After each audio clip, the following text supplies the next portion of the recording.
Olá pessoal, aqui quem fala é Ailton do Amaral, com mais um vídeo para vocês.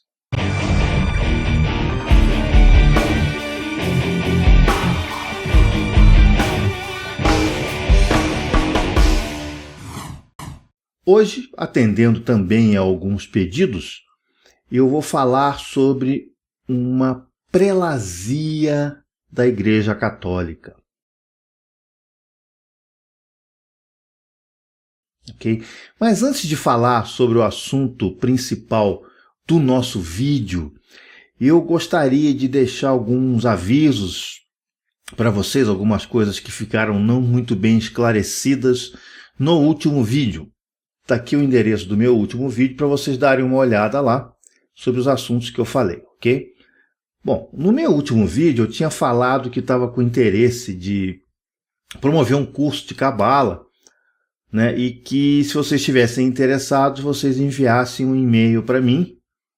Na realidade, eu só recebi 2 e-mails, ok? Quer dizer, continua ainda aberta, né, as inscrições, se vocês tiverem realmente interesse em fazer um curso de cabala, um curso que será feito via Hangout, né, um curso que eu vou fazer com interação direta para vocês. A única coisa que vocês precisam é ter uma conta no Google+, para a gente poder então fazer um Hangout e se comunicar uns com os outros, ok?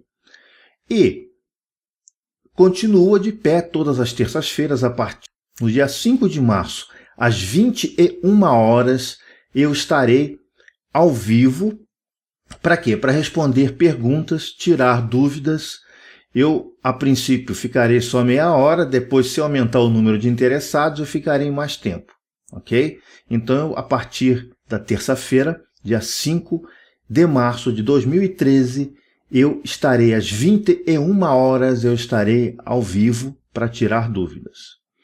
Uma outra coisa que eu gostaria também de deixar explicado é, na minha página, está aqui embaixo, na seção de downloads, vocês vão lá do lado esquerdo da página, tem lá um botãozinho chamado Downloads, estão todos os meus vídeos na minha homepage, todos eles. E vocês podem baixar à vontade e distribuir esses vídeos, ok? Por que eu estou falando isso? Porque pode aparecer um maluco querer fechar meu site, achar que eu estou falando besteira e tal. Vocês podem lá baixar da minha página, ok? Bom, gente, então vamos direto ao assunto desse vídeo.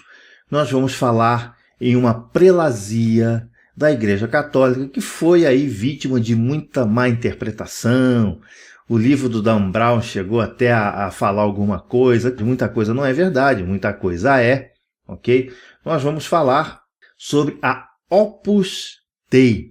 A Opus Dei, ela é uma prelazia da Igreja Católica e que hoje ela detém um determinado poder sobre a elite que está no poder da igreja hoje. Pode ser que com a mudança desse Papa isso modifique, mas nós vamos ver que no correr da história houveram muitas entidades dentro da igreja que tiveram um certo poder sobre a igreja, sobre a hierarquia da igreja, pelo menos durante um certo tempo. Nós vemos aí os templários. Os templários ficaram muito tempo detendo o poder da Igreja Católica, ou seja, mandando na Igreja Católica, até que eles caíram, né? Porque quando você tem muito poder, o que acontece? Você angaria inimigos, né? Também. E esses inimigos, então, derrubaram os templários. Vocês, para terem uma ideia melhor, eu tenho 3 vídeos sobre os templários. Tivemos também os jesuítas. Os jesuítas, durante um tempo também, dominaram bastante a Igreja Católica com a Companhia de Jesus. Tiveram tanto poder que até hoje o líder da Companhia de Jesus, o líder dos jesuítas, é chamado de Papa Negro. Aquele Papa que ficava por trás do Papa. O poder dos jesuítas se deu ali nos anos 1400, final dos anos 1400 a 1500, né, eram os jesuítas que eram mandados para o Novo Mundo para fazer a catequese dos nativos desse Novo Mundo. É claro que depois eles perderam o poder. Na realidade, a função dos jesuítas eles são como se fossem os mariners, né, da Igreja Católica. São aqueles que vão na frente e resolver os problemas mais cabeludos. Por exemplo, um dos jesuítas famosos no Brasil é o Padre Quevedo. O Padre Quevedo, eu tive conversando com ele pessoalmente e ele falou comigo: poxa, Ailton, quando eu vim para o Brasil, o Padre Quevedo é espanhol. Mas quando eu vim para o Brasil, eu vim numa missão na década de 60, 70, onde, naquela época, as religiões afro estavam dominando o Brasil.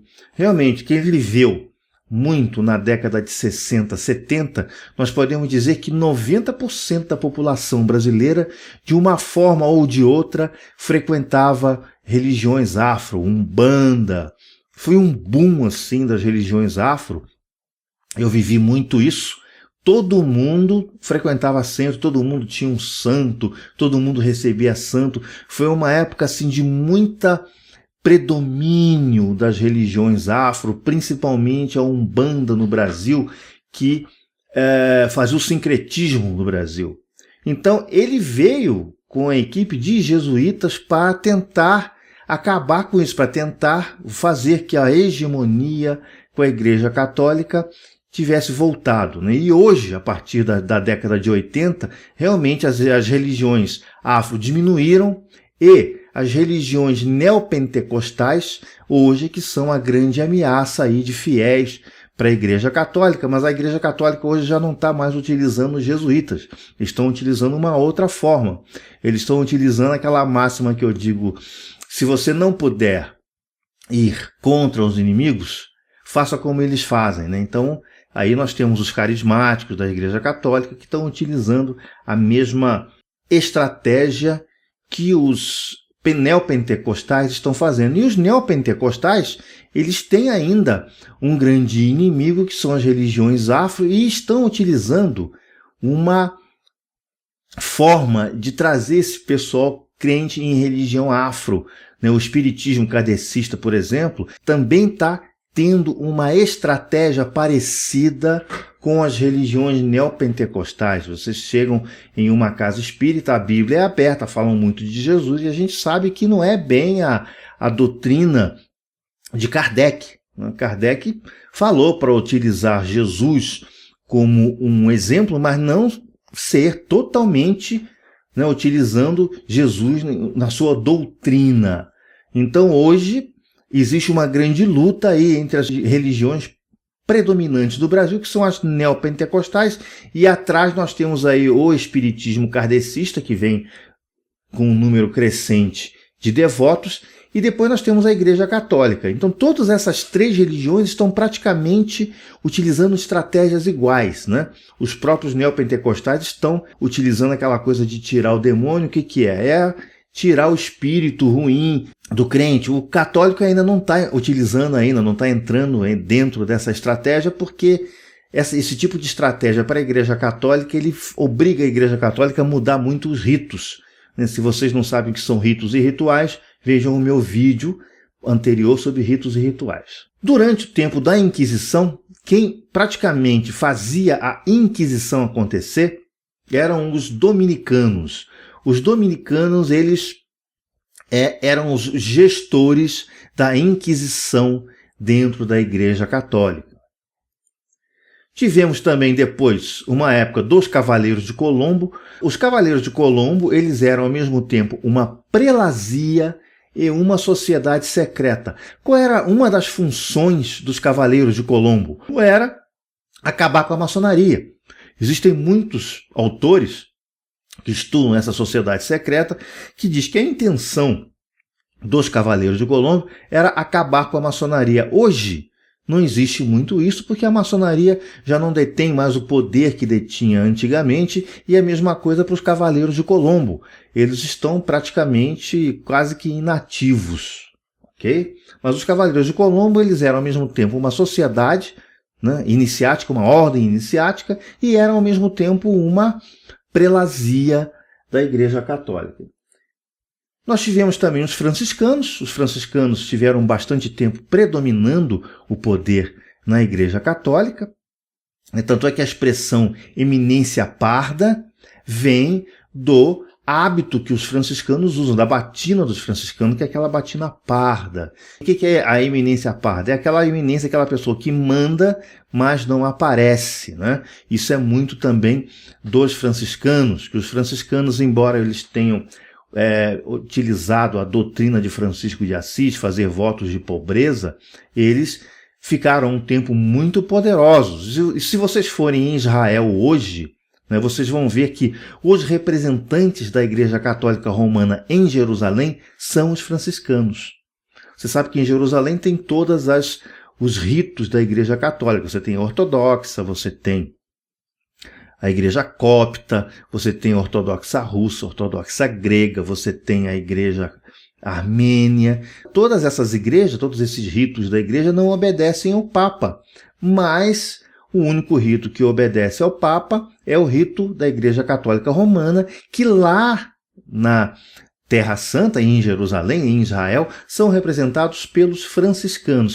E, seguindo, nós temos a Opus Dei. A Opus Dei, ela caiu na simpatia tanto de João Paulo II quanto de Bento XVI. Agora, com esta transição, essa mudança de papas, está havendo no Vaticano uma revolução política sem precedentes. Ou seja, todas essas ordens, todas essas potências políticas estão influenciando, os cardeais que vão eleger o nosso Papa. A efervescência política no Vaticano hoje deve estar assim a 1000 por hora. Tanto é que eu gostaria de ser uma pulguinha para saber o que está acontecendo lá dentro do conclave. As disputas políticas são, assim, violentas, não violentas a ponto de matar, mas violentas mesmo, assim, de utilizar qualquer artifício. Isso não ocorre só na Igreja Católica, né, gente? Isso ocorre em todos os lugares, todas as áreas em que o poder está em jogo, em que a vaga do representante do poder maior está em jogo. Então isso acontece em países, acontece em religiões, principalmente na religião católica, que tem uma influência muito grande no mundo, até para os não católicos, porque o Vaticano é um país, é uma nação, embora seja a menor nação do mundo, ela detém um poder muito grande, ainda hoje, na civilização ocidental. O que é a Opus Dei? A Opus Dei ela é uma prelazia pessoal. A Opus Dei foi fundada em 2 de outubro de 1928 por José Maria Escrivá de Balaguer. Ele era um padre, e esse padre foi canonizado em 2002. Gente, normalmente um processo de canonização da Igreja Católica leva séculos. O nosso padre Anchieta que o diga, que ainda levou muitos séculos do processo de beatificação, depois passa por o processo de canonização. Para que isso ocorra, é um processo extremamente complicado, uma papelada tremenda, porque tem que haver provas de que esse candidato a santo fez milagres. Então tem que haver testemunhas, são depoimentos dados a testemunhas, são investigações extremamente acuradas por especialistas. Demora muito tempo. O processo de canonização do padre Escrivá, de São José Maria Escrivá, foi um dos processos mais rápidos da história. Levou 20 anos. Muito rápido. E é um processo que até hoje as pessoas discutem esse processo. Por quê? Porque a maioria das testemunhas dos milagres realizados por José Maria Escrivá foram pessoas que pertencem à Opus Dei. Então existem aí diversos autores. Na descrição desse vídeo, gente, eu vou colocar toda a bibliografia que eu parti para fazer esse vídeo. Então a bibliografia está na descrição desse vídeo. Então existem pessoas que duvidam discutem a canonização de José Maria Escrivá, porque ele caiu nas graças do poder vigente da Igreja Católica e o processo tem furos. Mas isso, vocês leem os livros e tirem as próprias conclusões. Ok? Eu não estou aqui para influenciar. A minha função aqui não é influenciar ninguém. José Maria Escrivá, ele era um personagem interessante. Ele tinha uma personalidade também muito complicada. Seus admiradores dizem que ele era uma personalidade carismática. Onde ele chegava, as pessoas gostavam dele, né? Onde ele aparecia, ele era ovacionado por ser uma pessoa muito boa, ter uma personalidade bastante magnética. Já seus detratores, as pessoas que viviam com ele no dia a dia, diziam que ele era uma pessoa de temperamento difícil, tinha um gênio muito ruim, tratava os subordinados muito mal. Não há como saber se isso é verdade ou se é mentira. Infelizmente, só mesmo lendo os depoimentos dessas pessoas que conviviam com ele. Como é que começou a ideia da Opus Dei? Ele teve uma visão. Se vocês repararem a história de todas as religiões, se vocês virem meus vídeos aí, eu tenho também uma lista de reprodução que fala de religiões. A maioria dos precursores de qualquer obra religiosa teve uma visão. Maomé teve visões, Jesus teve visões, Buda teve visões. E ele, para não ficar atrás disso, também teve suas visões. Então, ele teve lá uma visão dizendo que para ele que ele deveria construir uma obra, né, que fortificasse, que fizesse com que a crença na Igreja Católica fosse reforçada, criasse uma entidade católica com uma crença mais aprofundada dentro do catolicismo. Ele teve uma ajuda muito grande, porque durante a Guerra Civil, né, durante a Guerra Civil Espanhola, você tinha dois lados. Você tinha um lado que eram os comunistas e você tinha um lado que eram os não comunistas, que eram as pessoas que detinham o poder da Espanha na época. Né? Essa revolução, pela própria doutrina comunista, religião é o ópio do povo, né? Se vocês leem livros de comunismo, vocês falam que a religião é o ópio do povo. E os comunistas, durante a Revolução Espanhola, começaram a perseguir os padres, perseguir todos aqueles religiosos. E existem casos que houveram verdadeiras chacinas de padres assim serem assassinados. Não sou eu que estou dizendo, são autores que estão dizendo. E José Maria Escrivá também foi perseguido. Como ele foi perseguido? Por um lado, onde é que ele foi buscar apoio? Ele foi buscar apoio no outro lado. Então ele buscou o apoio de Franco. E Franco, olhando para José Maria Escrivá, vendo aquele monte de seguidores que ele trazia, vendo aquele poder que ele trazia, é claro, se associou a Escrivá. Franco, então, ganhou a guerra, né? Foi ditador da Espanha aí durante muitos anos, durante aí uns quase 40 longos anos, né? Fez uma ditadura extremamente, como toda ditadura, né? Uma ditadura extremamente assassina, né? Toda ditadura é assim, né? Ditadura tanto de direita quanto de esquerda, tá, gente? Stalin foi um assassino, ensinaria a Hitler como matar pessoas. Tá? Então, ditadura é ditadura. Não interessa se é de esquerda ou se é de direita. Ditadura é tudo uma porcaria. José Maria Escrivá tinha um poder pelo seguinte, por isso que eu digo para vocês, gente, nunca ponham ninguém num pedestal. Porque esses líderes, com os seguidores, né, eles são respeitados por esses seguidores, por essa massa de manobra que ele tem junto. Por isso, gente, nunca sejam massa de manobra de ninguém. Ok? Nunca sejam massa de manobra de ninguém. Então ele foi ajudado por Franco, e graças a essa ajuda de Franco, é claro, seu poder aumentou. Esse símbolo que vocês estão vendo aí é o símbolo, então, da prelazia da Opus Dei. A Opus Dei, então, ela é uma prelazia pessoal. O que é uma prelazia pessoal? É uma estrutura institucional que pertence à igreja. Ela compreende um prelado. Quem é o prelado? É o líder, né? Então, o Escrivá era o prelado dessa prelazia. Era composto de clérigos, de padres, e de leigos, aqueles que não eram ordenados. Então, eles se dedicam a atividades pastorais específicas. Então, como é que era mais ou menos a estrutura da Opus Dei? A Opus Dei, então, ela tem um prelado, que é o líder da Opus Dei, tem um conselho geral masculino e uma assessoria central feminino, ou seja, uma das coisas da prelazia, uma das características dessa prelazia é os homens são completamente segregado das mulheres. Então, até a entrada em alguns prédios da Opus Dei, os homens entram por um lado, as mulheres entram por outro lado. Então, há uma segregação muito grande das mulheres, e até o próprio conselho, ele tem um conselho geral masculino. Olhem bem, gente, olha como é que aparece aí o machismo da Igreja Católica, né? Aparece até nessa constituição da própria Opus Dei, aparece isso. Quando é o masculino, é um conselho geral, ou seja, o prelado tem um conselheiro, aquela pessoa que o influencia. Isso aqui é um conselheiro, né? É aquela pessoa que dá conselhos, que influencia, que é ouvida. Então, é um conselho geral, é masculino.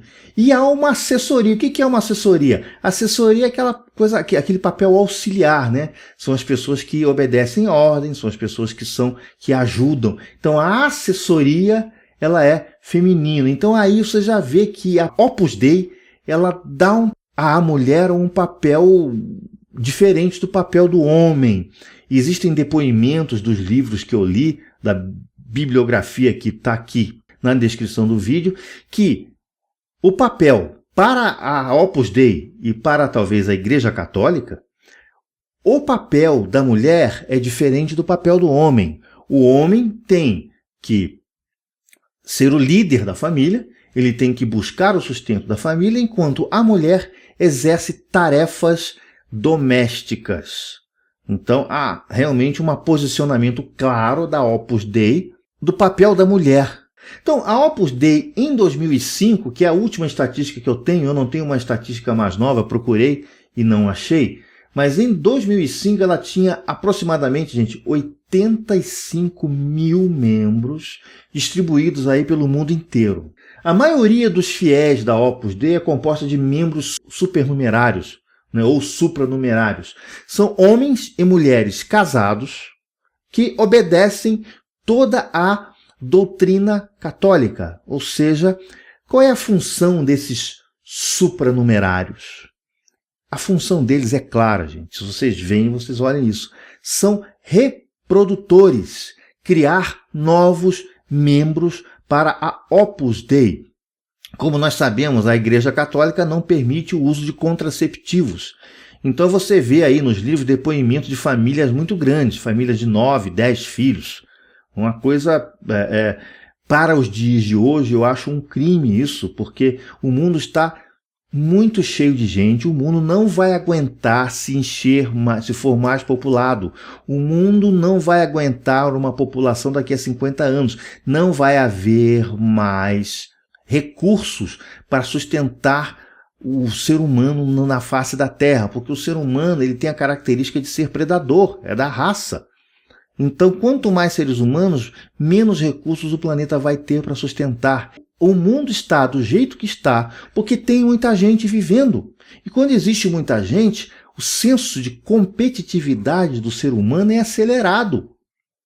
Então fica esse mundo aí que você vai no trânsito, você vê falta de educação, você vê pessoas aí utilizando todos os artifícios para poder sobreviver, né? Passa a ser um mundo, quanto mais pessoas, mais selvagem fica o mundo. Então, esses membros da Opus Dei, né, são aí pessoas normais, são ministros de Estado, políticos influentes em todos os países. Existem membros da Opus Dei onde você menos imagina que existem.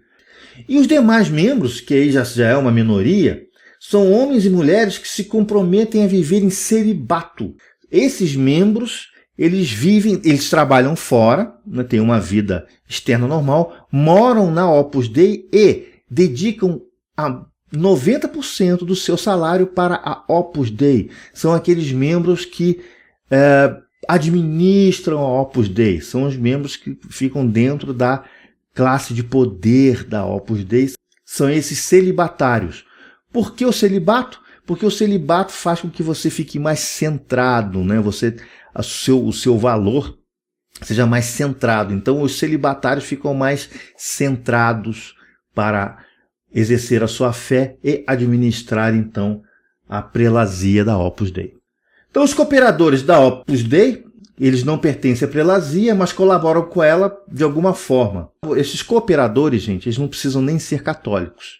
São aquelas pessoas que põem dinheiro dentro da Opus Dei. Ora, se alguém que não é católico, que não tem nenhum vínculo religioso com a Opus Dei, vai colocar dinheiro na Opus Dei, por quê? Deve ter algum interesse, né? Então é o velho jogo de interesse. Esses membros contribuem financeiramente, né? Eles ajudam a Opus Dei de alguma outra forma. E os membros auxiliares, que eu falo para vocês. Os membros auxiliares da Opus Dei são aqueles membros que exercem aquelas atividades básicas, arrumam a casa, fazem a faxina, cozinham, todos aqueles membros que fazem tarefas domésticas. E adivinhem, é composto por mulheres, somente por mulheres. Então, os membros que fazem as atividades domésticas da Opus Dei são compostos por mulheres e apenas mulheres. Feministas de plantão, olha aí. Os políticos importantes, então, são membros que pertencem à Opus Dei. No Brasil, a Opus Dei tem aí algumas entidades que pertencem à Opus Dei, que é o Centro Educacional e Assistencial de Pedreira, a Casa do Moinho também é da Opus Dei, o Instituto Internacional de Ciências Sociais também pertence à Opus Dei, o Centro de Capacitação Profissional dos Pinhais pertence à Opus Dei, o Centro de Estudos Universitários de Sumaré pertencem à Opus Dei, e existem alguns boatos de que o governador Alckmin pertença à Opus Dei. Eu não sei afirmar isso para vocês, gente. Quando eu não sei, eu não sei. Né? E eu não sei afirmar. Eu já ouvi dizer que Alckmin também pertencia à TFP, que é uma entidade, é uma ordem iniciática chamada Terra, Família e Propriedade, que é uma ordem que eu vou fazer um vídeo sobre eles, uma ordem de extrema direita. Então existem boatos que Alckmin pertence ao Opus Dei ou à TFP. Eu não sei dizer isso para vocês. Tá? Eu não consegui, nas minhas pesquisas, ter certeza. O que eu consegui foram especulações, e eu não estou aqui para falar de especulações para vocês. Eu tenho uma credibilidade para manter e não vou ficar falando aqui de especulações. O que eu falo está na bibliografia, está lá nos autores que eu digo para vocês, e é também resultado de pesquisas. Quando são resultados de pesquisas que eu faço, aí quem garante sou eu. Eu tenho que responder pelas pesquisas que eu faço e tenho que responder pelo resultado das pesquisas que eu faço.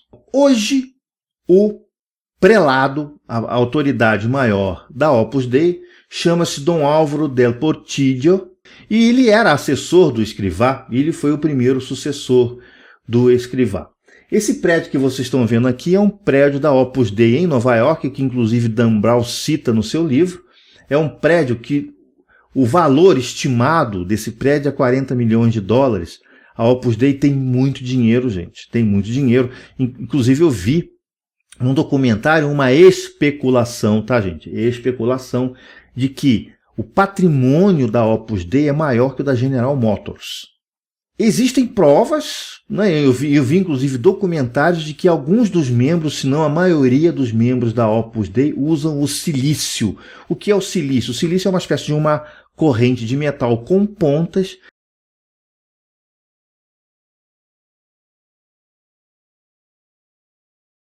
em que os membros amarram isso na perna para sentir dor e fazer sacrifícios para Jesus Cristo. O sacrifício dentro da Igreja Católica ele é muito aprofundado. Quem leu, por exemplo, o livro do Dan Brown, daquele personagem, o Silas, que se auto-imolava, que fazia sacrifício, e isso dentro da Igreja Católica é uma atividade comum, não é só da Opus Dei. Todos os membros da Opus Dei fazem esse sacrifício, utilizam silício para se auto-imolar.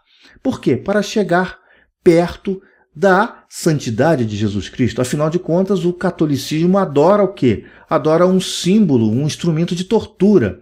Porque a crucificação no tempo dos romanos era um instrumento de tortura pior do que a morte. Era a punição para os piores traidores, era a pior punição dentro do Império Romano, era a crucificação.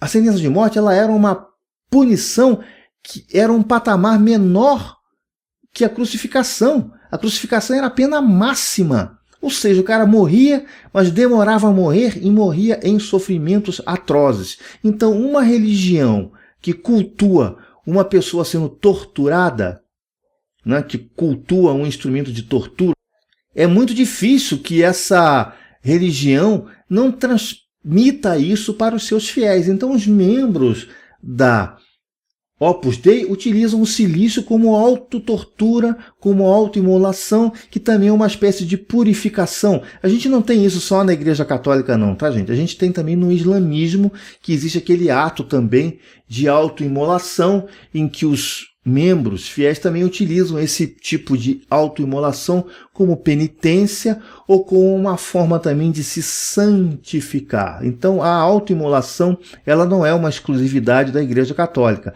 Ela é muito difundida na Igreja Católica, mas não é uma exclusividade. O islamismo se autoimola, algumas outras religiões também utilizam a autoimolação. Essa prelazia não era muito conhecida. O Dan Brown que trouxe essa fama para a Opus Dei, uma fama indesejada, mas a Opus Dei soube utilizar essa divulgação que foi contra a vontade da Opus Dei, como uma forma de arranjar mais membros, mais fiéis. Então vocês veem muito nas universidades americanas, pessoas angariando fiéis para a Opus Dei, fixando papéis. Olha, gente, vocês querem saber a verdade sobre o livro do Dan Brown. Então o Dan Brown, ele, de certa forma, ele serviu como uma propaganda para a Opus Dei. Ele quis que a propaganda fosse negativa, mas a propaganda acabou sendo positiva. O resto que se fala sobre a Opus Dei é pura especulação. Entendam o seguinte, gente. Existem pessoas que misturam a ficção com a realidade. Todos os livros de Dan Brown são livros de ficção. O que era um livro de ficção? É uma invenção de uma história baseada em alguns pontos da realidade. Então, Dan Brown inventou muita coisa sobre a Opus Dei, assim como ele inventou muita coisa sobre a maçonaria, assim como ele inventou muita coisa sobre o Vaticano, mas faz parte, é um romance, é uma ficção. É claro que Dan Brown, quando perguntaram para ele se o livro dele era ficção ou se era realidade, ele calou a boca, que ele não é burro, né? Ele deixou ficar esse mistério, que fez com que ele vendesse livro e ficasse super milionário. Então cuidado, gente, tem gente que não sabe separar a ficção da realidade. Existem muitos depoimentos de padres, de pessoas que frequentam os lugares mencionados por Dan Brown. Existe até um depoimento que eu tenho do porteiro da Opus Dei. As pessoas perguntaram para ele onde estava o Silas. Gente, não existiu Silas. Os padres que cuidam da igreja de Saint-Sulpice lá em Paris, que é aquela igreja que tinha aquela linha rosa. Existem pessoas que chegavam para o padre e perguntavam onde é que a freira foi morta. Ora, gente, é ficção. Nenhuma freira morreu dentro da igreja. Leiam o livro de Dan Brown como um livro de ficção, como uma forma de fazer vocês escaparem da realidade, fazer um escapismo. Por favor, não leiam o livro de Dan Brown como sendo a realidade. A Opus Dei ganhou visibilidade por causa disso. Hoje a maçonaria ganhou visibilidade por causa disso. E se vocês olharem, não é nada daquilo que Dan Brown fala nos livros dele. Então tomem muito cuidado. Os Illuminati, gente, ganharam uma dimensão. E o que acontece? Tem muita gente ganhando dinheiro, tem muita gente criando ordem de Illuminati aí na internet a 3x2.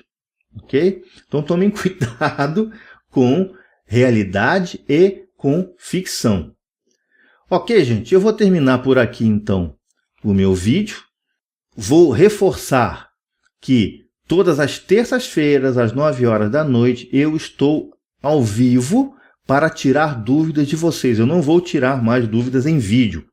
O vídeo, na realidade, eu vou trazer o assunto para vocês e as dúvidas nesse assunto vão ser tiradas nas minhas lives, nos meus hangouts ao vivo. Quem não conseguir, quem não puder assistir ao hangout, eu vou deixar ele no meu canal, ele vai estar lá gravado no meu canal, como se fosse um vídeo normal, vocês assistam o hangout. Se houverem, por exemplo, mais pedidos, eu sei que tem gente, por exemplo, que estuda nessa época.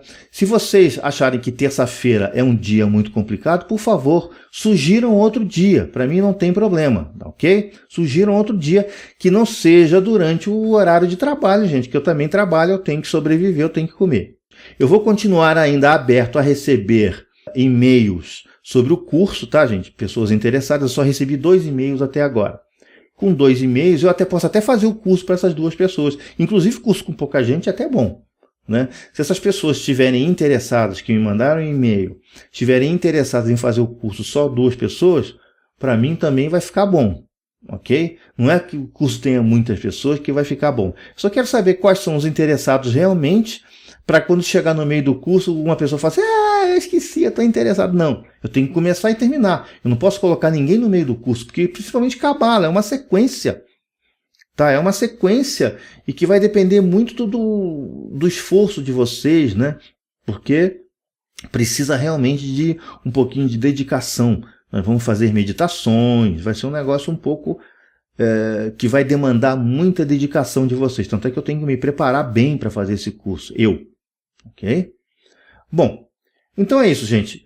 Se vocês quiserem assistir os meus vídeos ou distribuir meus vídeos para alguém, o vídeo vai estar na minha homepage, www.ailtondoamaral.com. Vocês, na seção de download, vocês podem baixar, tá lá o vídeo para vocês baixarem e distribuírem à vontade. Vocês podem mencionar o meu vídeo, desde que, claro, me utilizem como fonte, tá, gente? Porque eu aqui, quando eu tenho fonte, eu menciono a fonte. Eu sei tudo que eu retiro aqui, eu falo da onde eu tirei. Eu gostaria desse mesmo tipo de comportamento comigo. Não é só copiar o que eu falei e dizer, copiar, o Ailton disse no vídeo dele e tal. Ok, gente? Então, sair copiando, pode copiar. Ninguém é proibido de copiar, né? Todo mundo tira o conhecimento de algum lugar. Mas, por favor, sejam honestos e mencionem a fonte. Ok, gente? Então, eu vou ficar por aqui. Qualquer coisa, na terça-feira, vocês tirem suas dúvidas. Vida longa e próspera.